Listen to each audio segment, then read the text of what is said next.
to the Pharisaical approach. Blinkered. Yeah.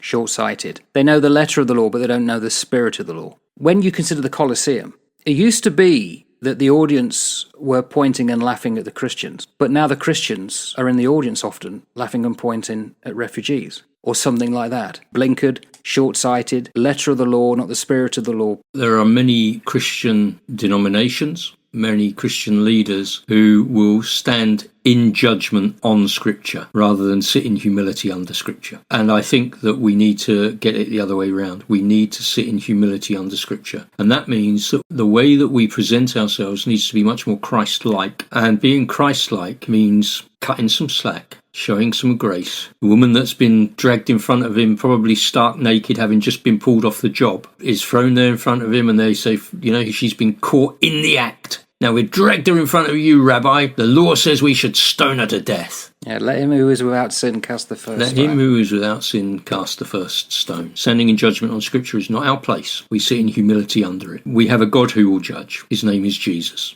And at the end of time, every single knee will bow to him. All judgment belongs to the Son. We need to be much more mindful of how we respond, how we react. Now, that doesn't negate the fact that we're human beings and we will act as human beings act. We've got our prejudices, we've got our discriminations, we've got all of those flaws in our character. For whatever reason, we've got those things. But we need to consistently work on how we view stuff. One of the things that I said on Sunday was that there are some people that I just don't like. Controlling your emotions. Yeah, I don't warm to them, I don't like them. When that happens to me, rather than me just trying to shut down and go, I can't be bothered with you, I pray and I'm saying, Jesus, let me see this person, this man, this woman, through your eyes. Let me see them as you see them, because the way I see them is probably not the right way. And let me show you your compassion to them. Jesus was no pushover. Never mistake kindness for weakness.